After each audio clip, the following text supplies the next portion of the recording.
وعلى آله وأصحابه ومن سن بسنة يوم الدين أما بعد رب اشرح لي صدري ويسر لي أمري واحلل عقدة من لساني يفقهوا قولي اللهم أرنا الحق حقا وارزقنا اتباعه وأرنا الباطل باطلا واجتنابه اللهم إنا نسألك خير ما سألك عبدك رسولك نبيك محمد صلى الله عليه وسلم اللهم إنا نعوذ بك من شر ما استعاذ بك عبدك رسولك نبيك محمد صلى الله عليه وسلم. Let us pray on the Prophet Muhammad sallallahu alaihi wasallam and say, Allahumma salli ala Muhammad wa ala ali Muhammad kama sallaita ala Ibrahim wa ala ali Ibrahim innaka Hamidum Majid. Allahumma barik ala Muhammad wa ala ali Muhammad kama barakta ala Ibrahim wa ala ali Ibrahim innaka Hamidum Majid. My dear brothers and sisters in Islam, I don't know about you, but we can fast today and skip the breakfast. That's just to wake you up, in case you're thinking that there is breakfast. So we're starting a program on the gems of Seerah of our beloved Prophet Muhammad sallallahu alaihi wasallam. And for this class or for this program, I've chosen the book of Sheikh Muhammad Saeed Ramadan al-Bouti. He has written a very famous book known as Fiqh al-Seerah. Usually we listen to the Seerah dars or lecture in terms of riwayat, in terms of incidences and events that happened in the life of our beloved Prophet Muhammad sallallahu alaihi wasallam.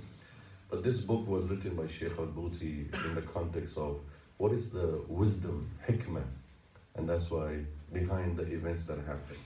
Why did Allah choose Muhammad sallallahu alaihi wasallam as a prophet? Why does Allah have his bi'tha, send him as a prophet? Why did Allah choose the Arabs and the Arabian Peninsula as the land of the prophets? And why the events that happened in the life of Rasulullah, why did they happen? Because nothing happens without a reason. And so therefore, the concept of fiqh of seerah, you may have heard the word fiqh in terms of ibadat. Fiqh al-ibadat means why do you pray, why do you make wudu, why do you do tahara? So the word fiqh itself goes into the depth of certain injunctions. So when we say fiqh al-seerah, we talk about the depth of the seerah. Then why did this happen, why did that happen? And before I start on that, I just want to mention, we all have our own seerah. Each one of us has a seerah. But the word seerah is mukhtas to the life and biography of our beloved Prophet sallallahu alaihi wasallam. But the word seerah itself means the events of life. So we have our seerah, meaning why Allah made us born in a certain household, why Allah made us born in a certain geographical location, why Allah created us as a Muslim. We could have been born in a non-Muslim household. We could have been born in a Hindu or a Jew or a Christian or a Buddhist or an atheist household. We could have had parents who were not Muslims. But it is the fadl of Allah that He chose us to be born as Muslim. So before we start the fiqh of seerah, we need to understand our own fiqh. And the biggest blessing that we can say is that Allah has blessed us and made us born as a Muslim in a Muslim household. Just imagine where would you have been if you were born in a non-Muslim household. So this needs to sink in. Before we learn the seerah, we need to learn ourselves that the biggest blessing, the biggest ni'mah and fadl that Allah has given each one of us, that He made us born in a Muslim household. The day we came in this dunya, the first thing we heard in our ears is the azan. And the second thing we heard is the iqamah. Every Muslim child has to listen to the adhan. A child is not a Muslim in a Muslim household if they did not listen to adhan. No matter how liberal the parents are, no matter how modern the parents are. But when the child is born, the first thing the parent thinks of, whether they pray or not, whether they fast or not, whether they give zakat or not. But the first thing the Muslim father thinks, what have I to do when the child is born? So somebody tells him, you have to give azan. Oh, I don't know azan. I never prayed. So let's find somebody. Oh, Sheikh, can you come give azan to my child? Oh, brother, can you come give azan to my child? Because I don't know the azan. I never prayed in my life. This fact is the biggest blessing of Allah. And we cannot thank Allah enough that He made us born as a Muslim. This reality has to permeate our heart, because then we can appreciate the seerah of Rasulullah. When I know that why Allah made me Muslim, when I know why Allah created me as a ummati of Muhammad sallallahu alaihi wasallam, then I can appreciate and understand the life events of our beloved Prophet Muhammad sallallahu alaihi wasallam. Because we take things for granted. Oh, I was born as a Muslim.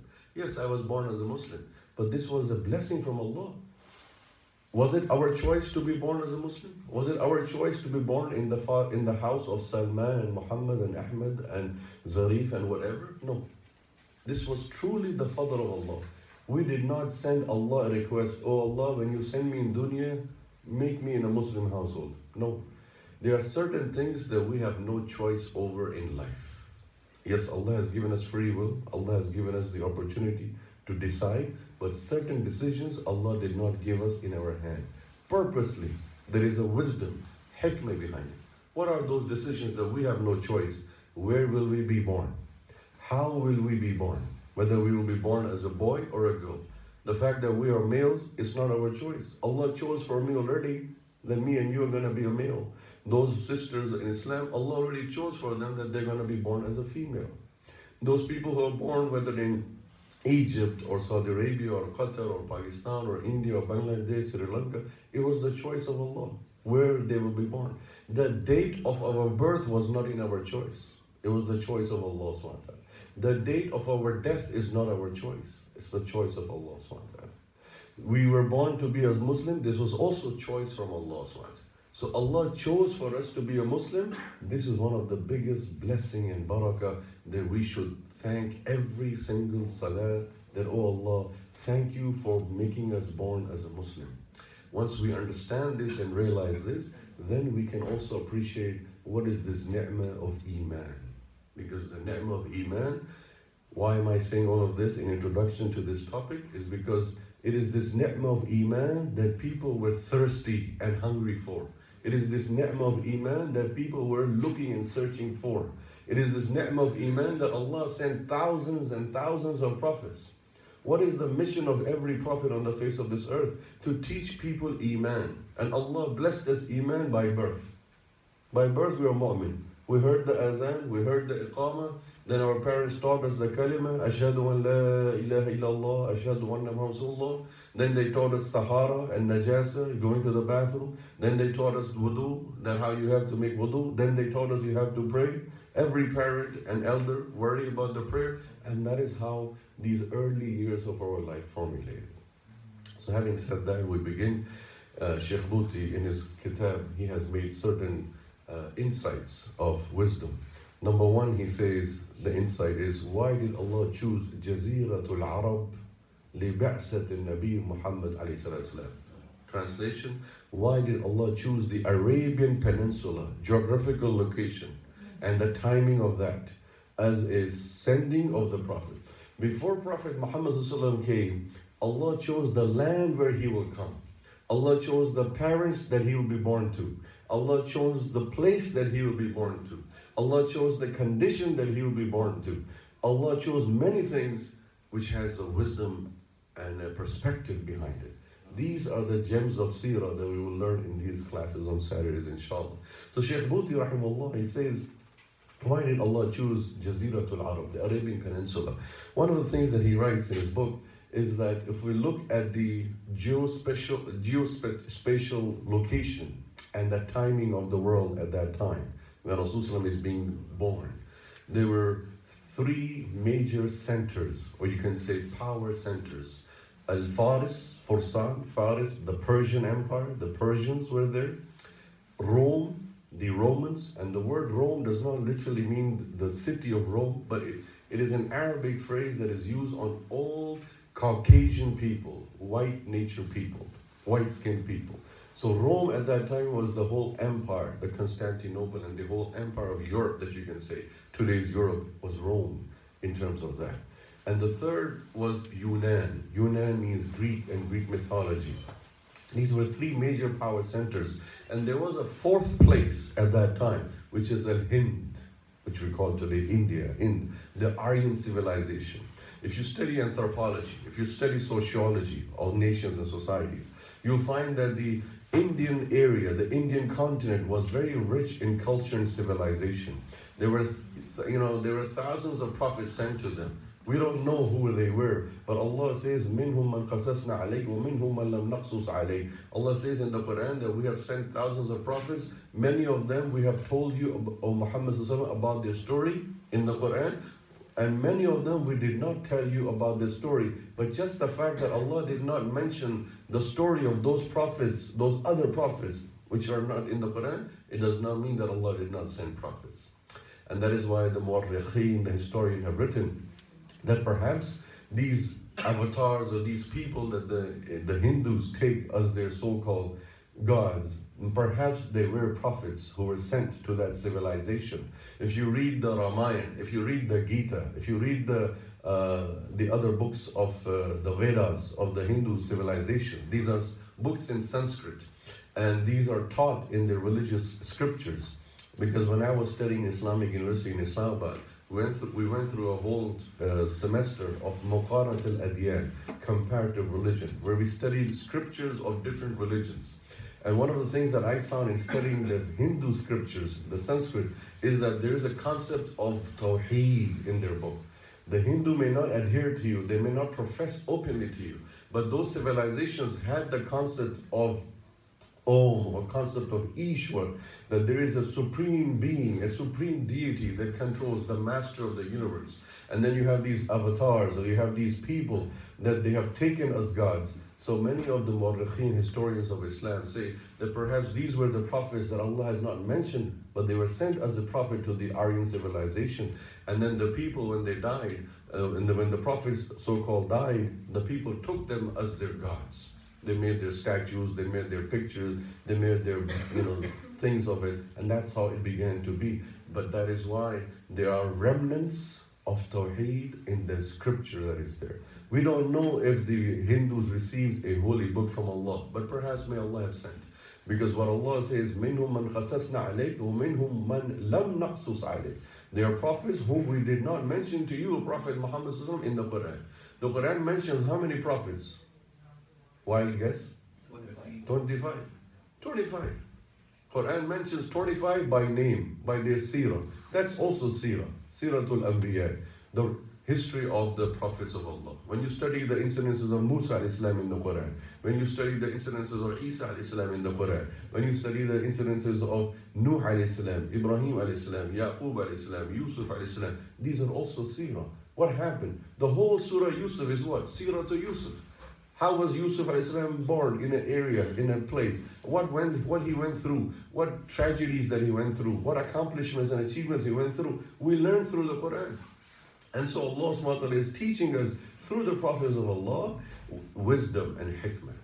So he says, Shaykh al-Buti rahimahullah says that if we investigate and explore the geographical land of planet Earth at that time, before the time of the Ba'tha of Rasulullah, before the time of the commissioning of the Prophet Muhammad sallam, we see that there were three power centers and a fourth geographical location, which could have been a place for a prophet to come. And Arabia was not on the map. Arabia was not a place because there was no prophet sent to this land of Arabia, the Jaziratul Arab. Yes, the Ardul Muqaddisa was from the place of what we call the Iraq. From Iraq to Jerusalem. This is known as Ardul Anbiya.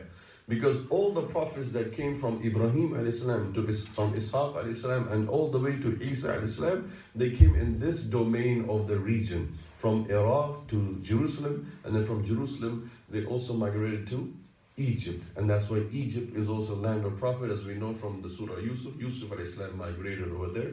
He settled over there, and that is why it is over there. But we don't see either in the Quran or any of the hadiths that a prophet was sent to this Jaziratul Arab. I know some people say, but Sheikh, how you saying, brother, that there is no prophet? Ismail al-Islam was sent to it. Ismail al-Islam was not an Arab. If we want to know our seerah, Ismail al-Islam, Ishmael was not an Arab. He was Aramaic. He was from Ibrahim al-Islam. Ibrahim al-Islam was all his life in Iraq and moved all the way to Jerusalem and that area. So Ibrahim al-Islam was not an Arab. Ibrahim a.s. married another woman. And then that other woman was not an Arab either.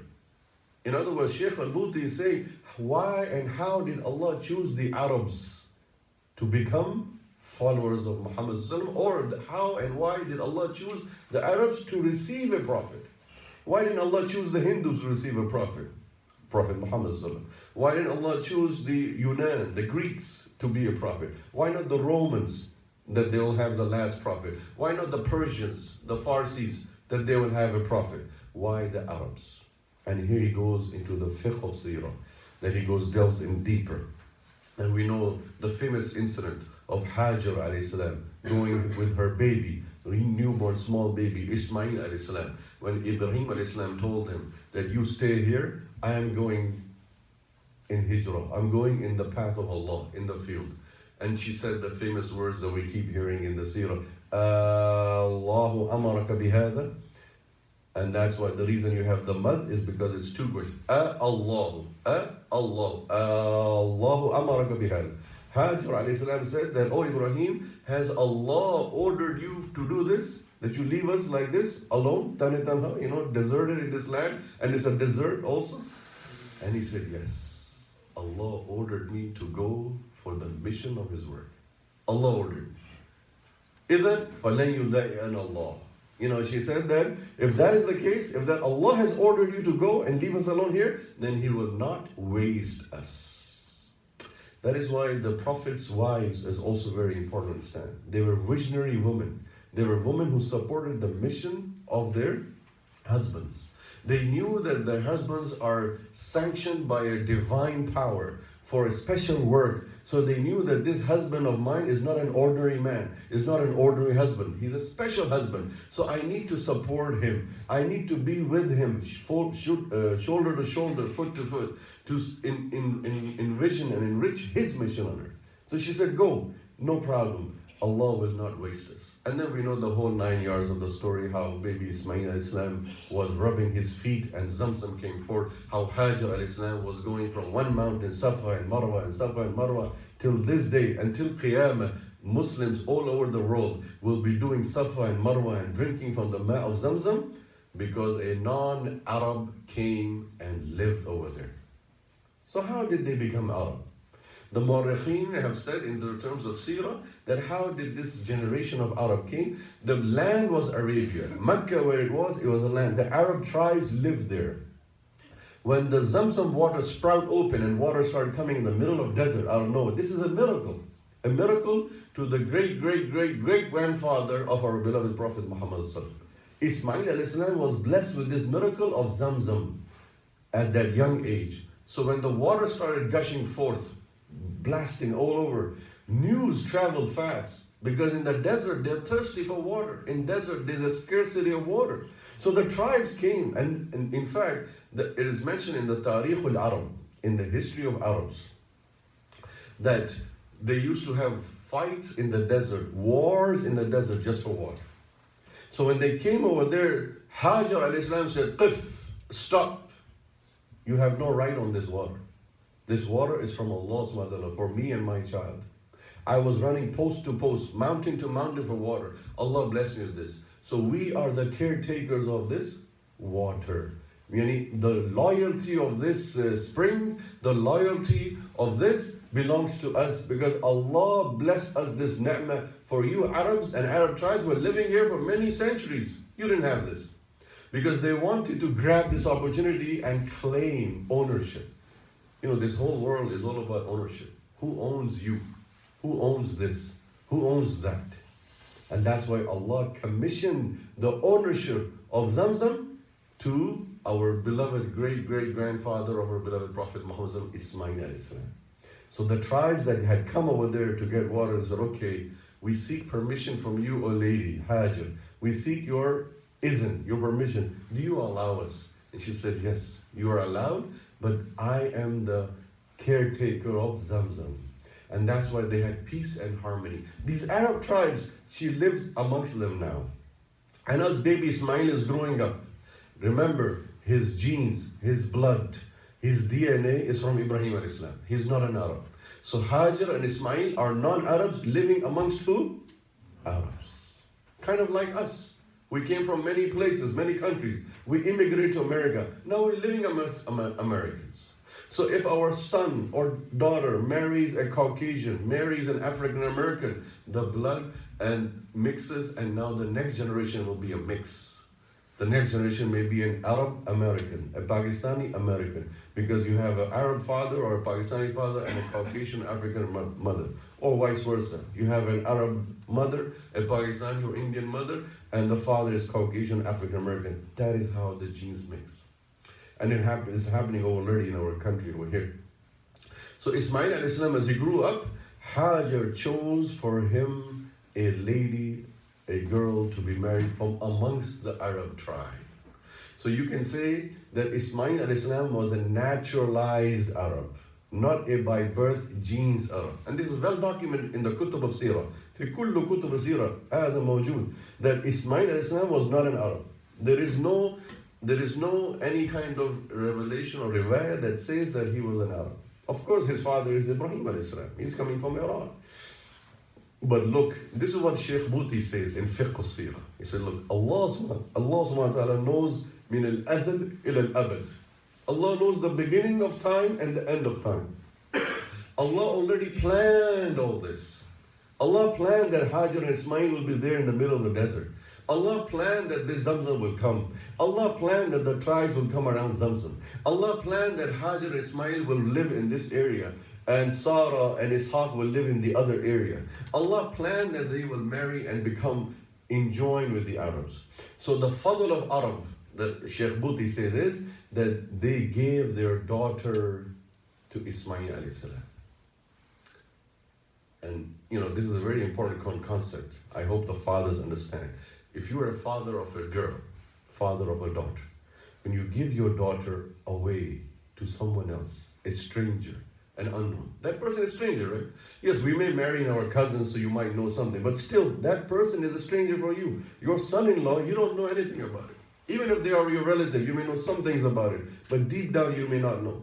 So you hand off your daughter, subhanallah, to a strange man. He becomes your son-in-law now.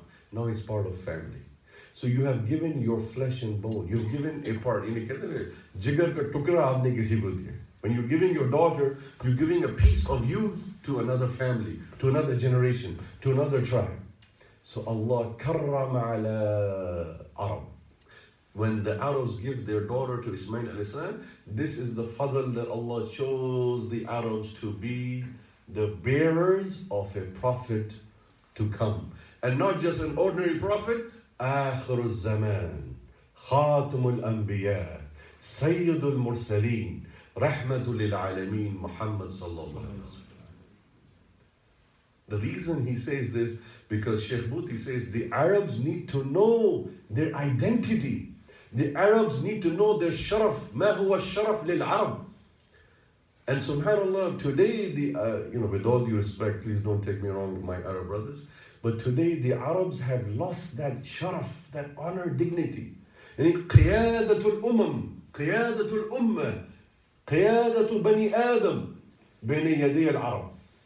This is what he says, that the leadership of the world was handed in a plate to the Arab descent, the Arab tribes. When Muhammad was chosen to come from Ismail alayhi salam amongst this group. And remember, Ismail alayhi salam had children. His sons were not prophet. They had children. His grandsons were not the prophet. They had children. His great-grandsons were not the prophet. Many generations later, as we see in the Kutub of Seerah, many generations down the road, then came Muhammad ibn Abdullah sallallahu alaihi wasallam. And Abdullah ibn Abdul Muttalib. And Abdul Muttalib was not a prophet. But Allah had sanctioned the day the Zamzam came out. It was already pre-sanctioned that from the dwellers of this land will come a prophet. And that is Muhammad sallallahu alaihi wasallam. And that is why Sheikh Bhuti says that if the Arabs, if the Ummah al-Islam has to rise up again, the Arabs have to know their sharaf. Sharaf in Arabic language means their honor, their dignity. ما مقامهم, ما رتبتهم. What is their status and dignity? Because the Ajam, The people who are not Arabs, who love Muhammad ﷺ more than their parents, they can never reach, no matter what ibadah they do, no matter what they do, they can never reach the sharaf of the Arabs. The blood of the Arab is supreme in that sense. But of course, it does not mean that they are superior to other people, because in Islam we have equality.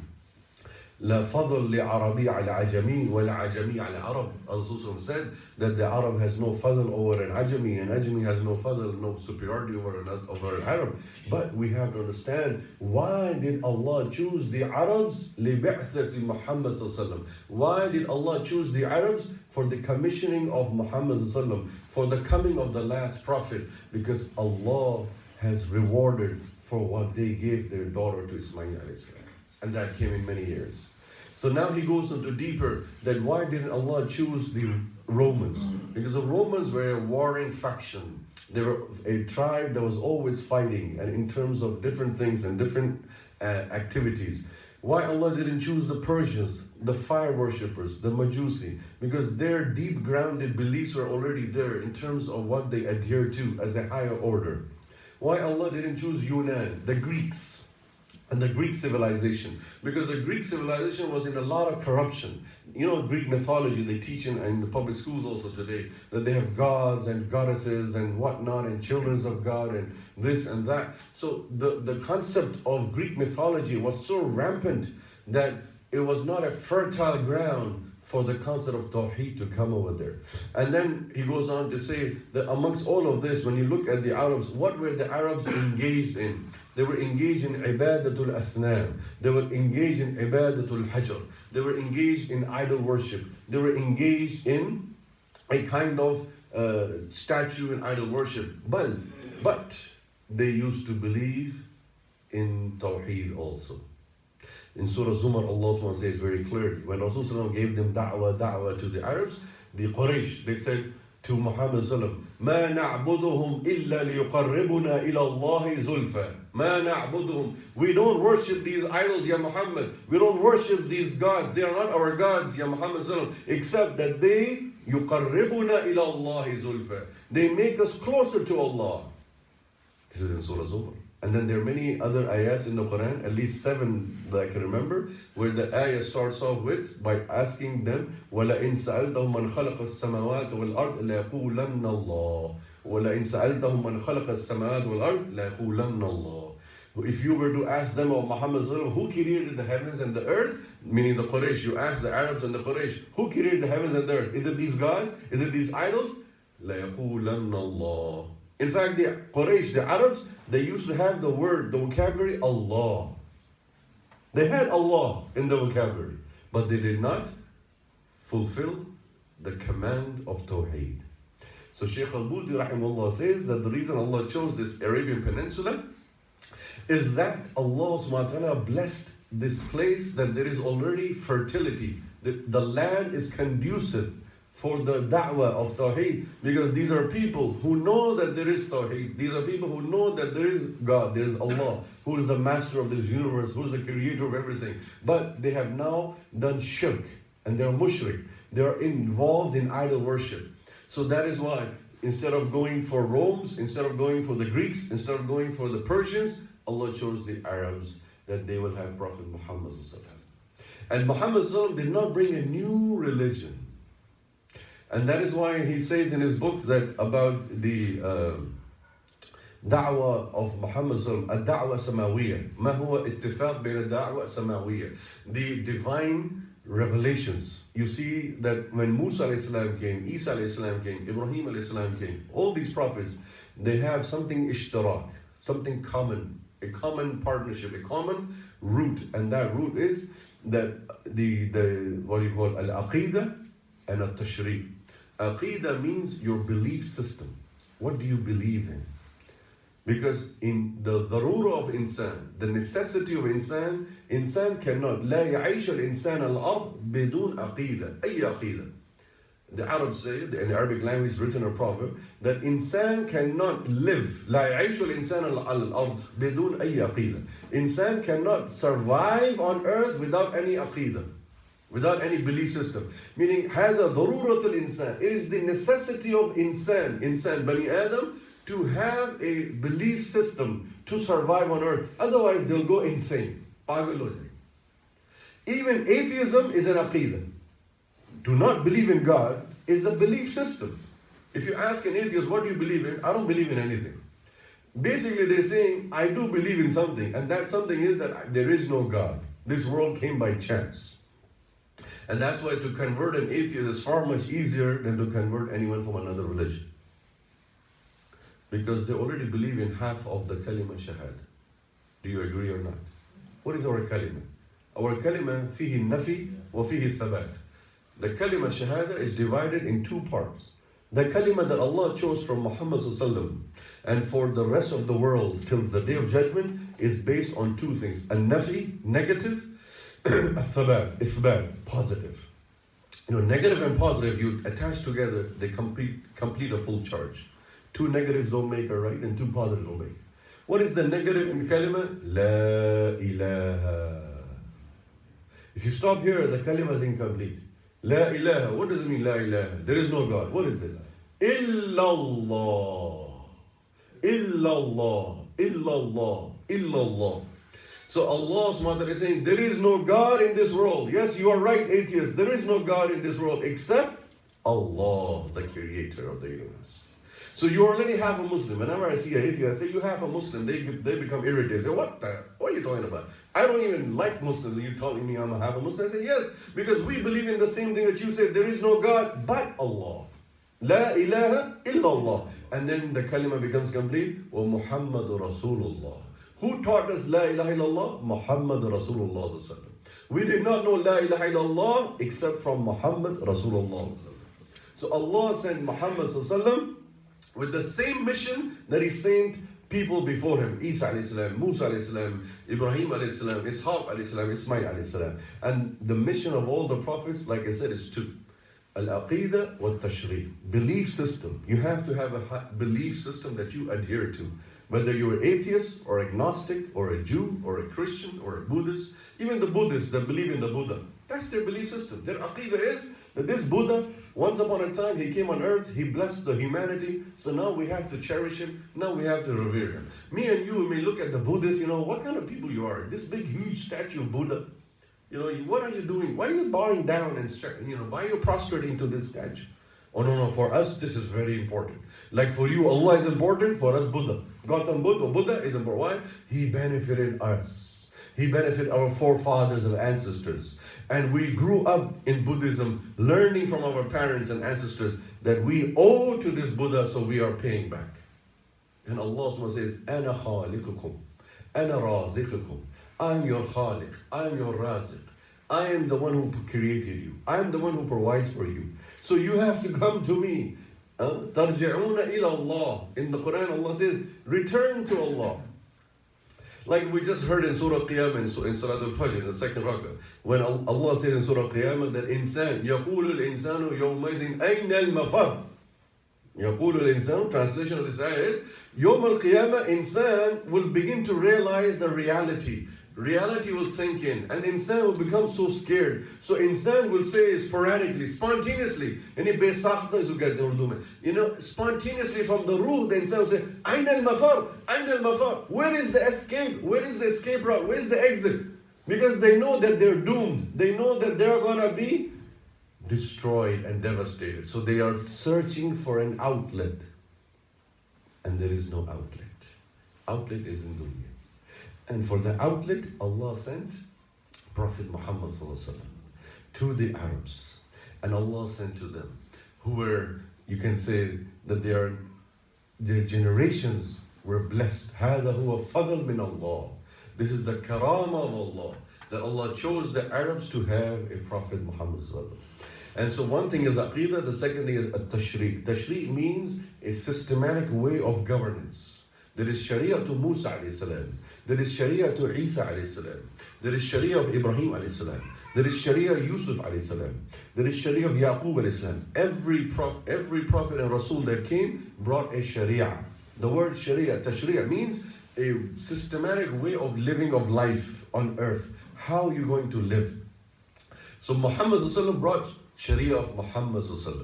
which was different a little bit from the Sharia of Isa alayhi salam, which was also different from the Sharia of Musa alayhi salam. One of the biggest proof he gives over here, a beautiful ayah in the Quran. We read this ayah many times, but we don't really pay attention sometimes, especially in Ramadan, in Taraweeh, that Allah subhanahu wa ta'ala says about Isa alayhi salam. How we know that the Sharia differed from one to another? Because in Sharia of Musa alayhi salam, it was more strict, more hard to practice and follow. You know, Allah says in the Quran that for them, for Tawbah, in Surah Baqarah, that famous ayah is there, that Allah says, for you the Tawbah is فَقْتُلُوا أَنفُسَكُمْ. Kill yourself, this is your Tawbah. The sins you have done, the wrongs you have done, the way you would do is you would die for it. The Tahara of Najasa in the Sharia of Musa Islam was they would have to cut or burn that spot when Najasa. If a small spit of urine comes on your clothes, do you burn it? Do you cut it apart? No. Do you have holes in your clothes? No. But in Sharia of Musa Islam, this is documented in the books of Seerah, that Allah made sanction in the Sharia of Musa Islam, in the law given to Musa Islam, that if your people become dirty, become najis on their clothes, if there is any najasa, they can't just wash it and clean it and get off and okay, go. No, they have to cut that part. It has to be a hole. And now guess what? It looks bad with a hole, so you have to put a patch. So you have patches on your clothes. What happened, brother? Najasa came on. Subhanallah. Rahmatul lil alameen. Sayyidul Mursaleen. Muhammad al-Arabi sallallahu alaihi wasallam. Allah bless Muhammad sallallahu with a Sharia ashad min Sharia to Musa al-Islam. A Sharia that is easier than the Sharia of Musa al-Islam. What did Allah give Muhammad sallallahu that, Ya Muhammad sallallahu alaihi wasallam, your ummah, if they have najasa, just ask them to wash with water. Allahu Akbar. Allah. If we just realize this one point, is enough to understand how much Allah has given fadl to Muhammad sallallahu, how much Allah has blessed and bounty upon the Arabs and the Muslim ummah, that Allah has made this easy for us. So we know that Isa al-Islam brought a Sharia that was easier than the Sharia of Musa al-Islam. From this ayah in Surah Al-Imran, Surah number 3, verse number 50, Allah talks about Isa al-Islam. وَمُصَدِّقًا لِمَا بَيْنَ يَدَيَّ مِنَ التَّوْرَاةِ وَلِأُحِلَّ لَكُمْ بَعْدَ الَّذِي حُرِّمَ عَلَيْكُمْ وَلِأُحِلَّ لَكُمْ بَعْدَ الَّذِي حُرِّمَ عَلَيْكُمْ. Isa al-Islam is saying to his people when he came to the Nazareth tribe of Philistine. He came to Bani Israel. He did not come to another group of people called Christians. They themselves called them Christians. Because Allah says in Quran, Surah Ma'idah, الَّذِينَ قَالُوا إِنَّا نَصَارَى. الَّذِينَ قَالُوا, those people who said, إِنَّا نَصَارَى, we are Christian. Meaning Isa Islam was never sent to the Christian. He was sent to Bani Israel. So when Bani Israel had the Sharia of Musa Islam, before Isa Islam, the Bani Israel were following the Sharia, the rules and regulations and do's and don'ts of Musa Islam. So when Isa Islam came, he said, I have come, musaddiqan, I have come as a truth. Lima bayna yadayya min al-Tawrat. I have come to you as a truth of what you have between you from the Torah. Meaning whatever teachings you have from Torah, they are also continuing in my Injil, in my Sharia of Isa. In Injil, there are some of them are continuing. وَلِأُحِلَّ لَكُمْ. And I have come to make halal مَا حُرِّمَ عَلَيْكُمْ. And I have come to make halal for you, Bani Israel, what was made for you haram in the Sharia of Musa alayhi salam. So this one ayah in the Quran, in Surah Al-Imran, gives us a clear idea that Allah changed the Sharia of different prophets for different reasons. Now Shaykh Buti rahimahullah says, why? A question arises in the mind of people. Why Allah? Why so easy Sharia for Muhammad and so tough Sharia for Musa Islam and so middle Sharia for Isa Islam and for Ibrahim Islam, Ishaq Islam? Why? Because Dharf was Zaman. Zaman was Zuruf, as we say in Arabic. The time and the circumstances. They change of the society. Today we are using this microphone. Rasulullah did not have a microphone. It was not even invented by humanity at that time. Yes, Allah gave us the aql to invent this, and the car, and the bus, and the train, and the plane. But zuruf, the circumstances change. People living in cold area, cold weather, people living in tough area, desert area, hot area, people living in this area. So the things and the time and the circumstances of every prophet changes. Musa was living at a time when magic and sorcery and casting of spells and witchcraft was rampant on earth. So Allah gave him the miracles that would challenge the status quo at the time of that world that was there. Isa al-Islam came at a time on earth, the dhuruf and zaman. The time and circumstance of Isa al-Islam was when there was, when you can say when there was medical technology, if you want to use the word technology. Meaning when medicine was rampant in the sense that people were having sicknesses and things and cures. So Allah sent Isa with such a miracle that he would cure the leper. You know, leper who have the skin disease. He'll cure the blind. You know, he will, because bi'idhnillah, as Allah says in Surah Ma'idah, bi'idhnillah, with the permission of Allah. So that is why when the time and circumstances of the prophets change, the rules and regulations also change.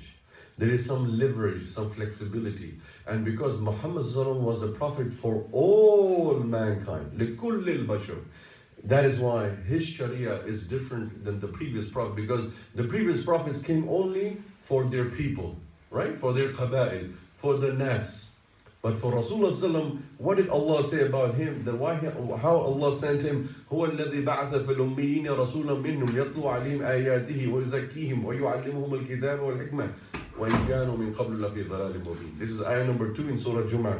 Allah defines the mission of Prophet Muhammad and we finish for today with that. He says, هو الذي بعث في الأميين. Allah is the one who sent. Ba'atha means to send, to commission, to ordain, to obligate. هو الذي بعث في الأميين. He sent amongst the Ummi people. The biggest identity or the biggest quality, personality that the Arabs were defined in the Quran is that they were Ummi people. People who were unlettered. And amongst the Ummiyin, Allah sent a prophet, Muhammad who was also an Ummi. Rasul did not know how to read and write. He did not learn like we learned. We went to school, we learned how to read, we learned how to write. We can use a pen today and write in any language we want, whatever language we learn. But Rasul did not have this facility. He did not have this privilege. Can you imagine that? Just think for a second.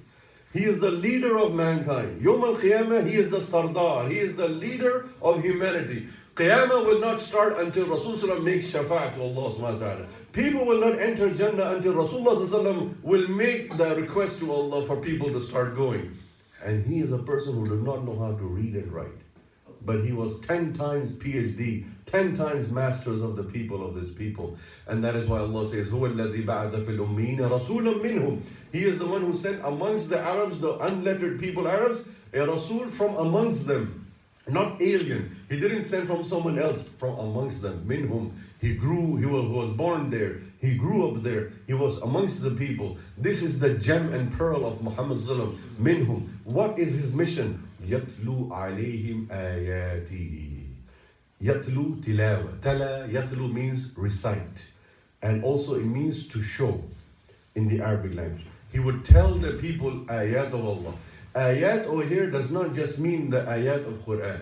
Ayat over here also means signs and symbols of Allah. Look at the sun, this is a sign of Allah. Look at the moon, this is a sign of Allah. Look at the creations of the heavens and the earth, a sign from Allah. So this is how he is telling them about the signs. يَتْلُو عَلَيْهِمْ آيَاتِهِ وَيُعَلِّمُهُمُ الْكِتَابَ وَالْحِكْمَةِ. And then he teaches them the kitab, Quran, and hikmah, wisdom from the Quran. وَيُعَلِّمُهُمُ الْكِتَابَ وَالْحِكْمَةِ وَإِنْ كَانُوا مِنْ قَبْلُ لَفِي ضَلَالٍ مُبِينٍ. And if they were before him in pure, utter misguidance. So we are honored to have Prophet Muhammad sallallahu alaihi wasallam. We cannot appreciate the seerah of Muhammad sallallahu alaihi wasallam until we understand that why he was sent. What was his mission? What was his connection to the previous prophets? What was his connection to the land, Arabia? And when Islam will return to glory days, we know this is about Aqidah. This is what Rasulullah said, that no matter how Islam goes low, how depleted it becomes, how dilapidated it becomes, but before Qiyamah comes, Islam will rise up again. And Islam will rise up again when the Arabs again begin to understand their obligation and they rise again. Islam will not rise until the Arabs rise again. And that is why Allah will send amongst the Arabs another person from amongst them. يَقُولُ لَهُ إِمَامٌ عَادِلٌ وَلَقَبُهُ. They will talk about him that he is a leader, Imam, Adil, a just leader, a just ruler. And his title, his laqab is Al-Mahdi. Min sulalati Fatima radiallahu anha. As the hadith say, that from the progeny, from the generations of Fatima to Zahra, the beloved daughter of Prophet Muhammad sallallahu will come a man towards the end of time. Where will he come? In India, in Pakistan, Australia? La. Fi jaziratil Arab.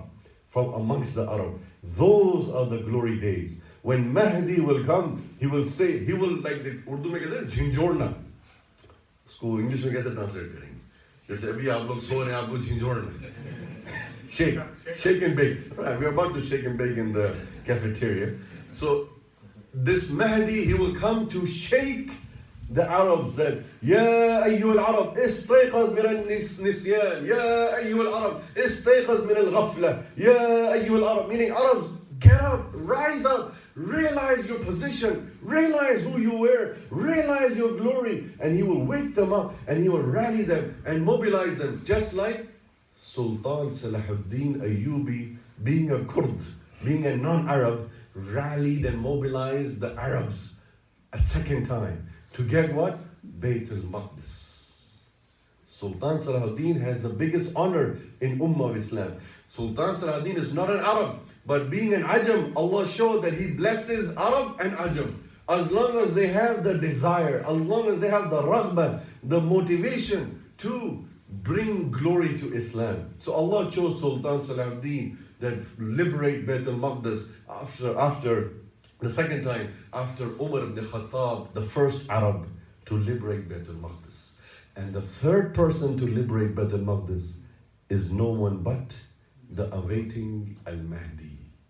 Mahdi will rally and mobilize the Muslims, and specifically amongst the Muslims, the Arabs.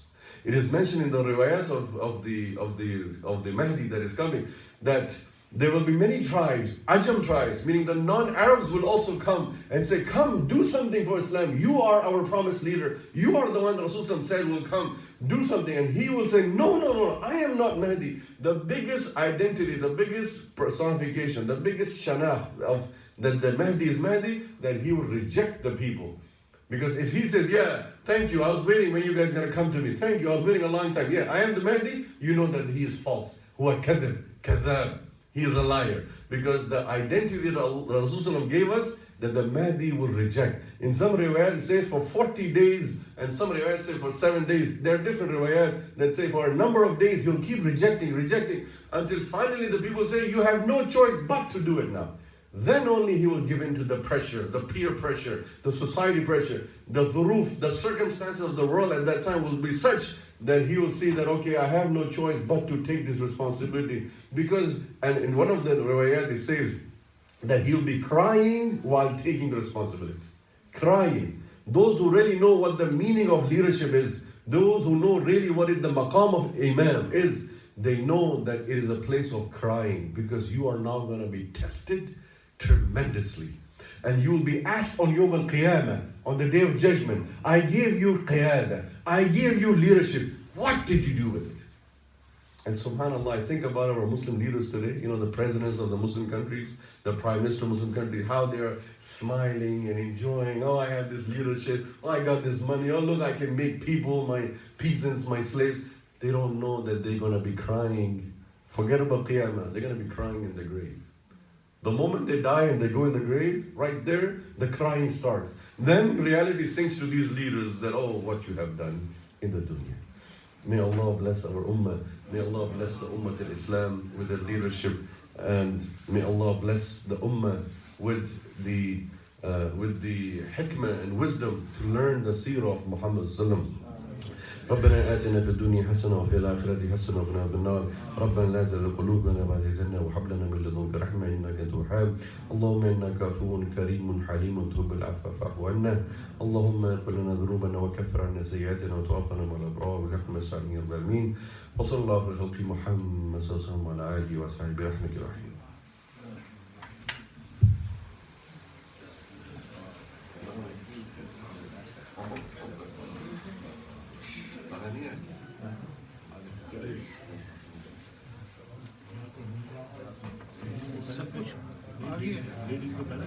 हाँ ladies को पहले बोलिए कि दूसरे कमरे में चली जाएंगे.